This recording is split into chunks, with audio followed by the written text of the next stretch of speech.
400 years ago this month, in 1619, 20 enslaved Africans arrived at what would become the United States.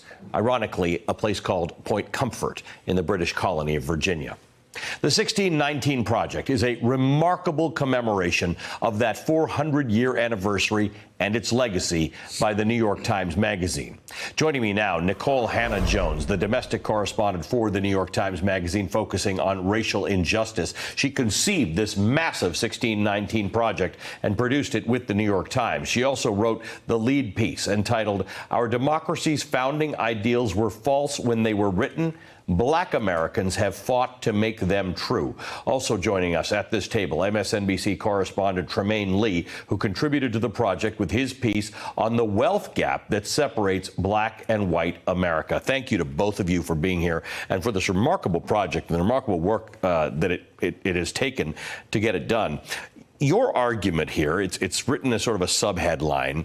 It says America wasn't a democracy until Black America made it one. Yes. It's a very long piece that I think everybody should actually read. It printed out as 20 pages for me. What's the argument in the shorter version? So the argument is basically two-pronged. The first argument is that we were a country based on both an idea and a lie, that our founding fathers, as they were writing these words of liberation and that saying they were going to found a country based on the individual rights of men, were also holding 1/5 of the population in bondage, and those people would receive none of those rights.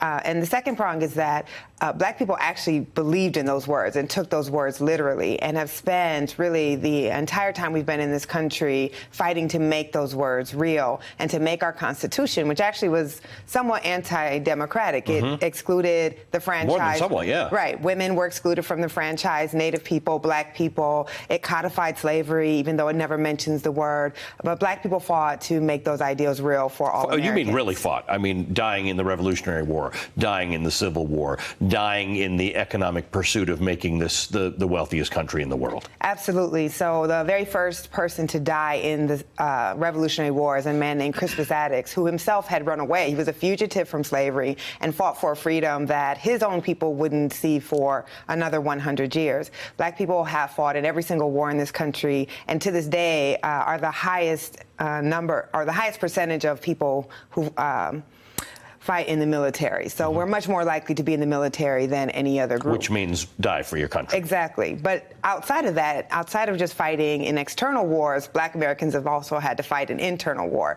So if you do the body count of how many black people have died trying to get the right to exercise the franchise, trying to get the right to be seen as equal citizens before the law, they were always having to wage both an internal war and an external war. Trymaine, this is not just a commemoration of something that happened 400 years ago. The piece you've written is about how this is currently a fight, and the fight now, and this is where my work is done, is in economics. The median wealth for white families, the point at which half of all white families have more wealth and have less, is $171,000. That's everything. That's homes, cars, bank accounts, all that kind of stuff.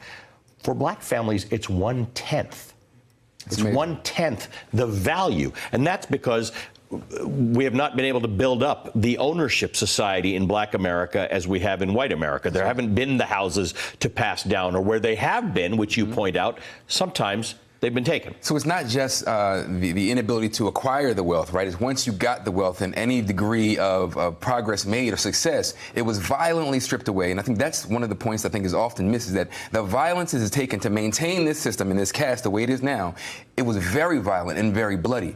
I think that's one thing that's really important about this project, is the reframing, because it's been intentionally misframed all this time. And so trying to set the record straight that black folks didn't just fall from the sky and here we are at 1/10 of the wealth and struggling to make ends meet and send your kids to college and get housing. There's been an intent here all along. I think that's the part that has been missing. Really looking at, there's a saying I like, that you can't separate the leaves of a tree from the roots. And when it comes to our American experience, the violence, the wealth stripping, what I call the violent economic dispossession that folks experienced, especially there was a sweet spot right after emancipation with Reconstruction, and there was so much hope. But then the redemption, the pendulum of white supremacy swung back so hard and so violently, and we've never recovered.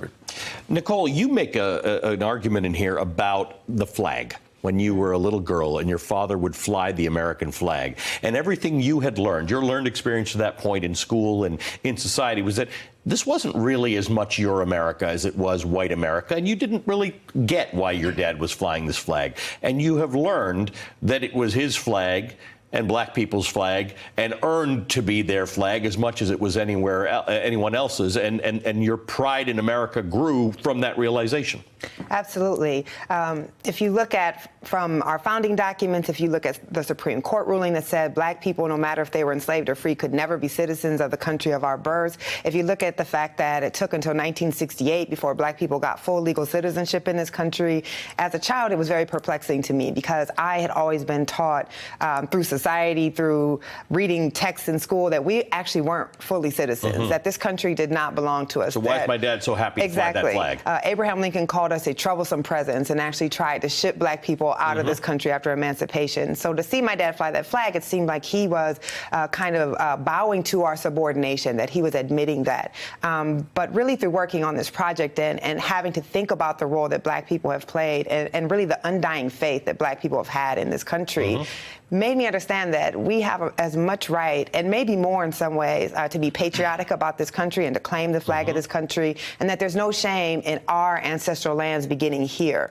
And that always felt like that was shameful to me, that slavery had erased a connection to our ancestral land. But really what I'm arguing is through slavery, we created ourselves as a new people, and we should have a tremendous amount of pride to the accomplishments that we have made here on these lands. Tremaine, are we, in your opinion, in 2019, in the face of racism and white supremacy and bigotry and division like we haven't seen in a long time in America, are we actually heading toward possibly righting this wrong because we're talking about it, because people are having conversations around righting some of these historical wrongs, even through things like reparations? Righting the wrong would be a big step forward. I think first is a true accounting, a true reflection of who we say we are. Because the picture that so many people have grown up with of what America is, we always kind of knew that it was false because we're living a different kind of reality. And I think until we first have that full picture, we will continue to be unmoored. But that first step of realizing that we aren't still just some subhuman second class, because a lot of people have grown up, whether they are blatantly, intentionally racist or not, grow up, they're inferior. They must be.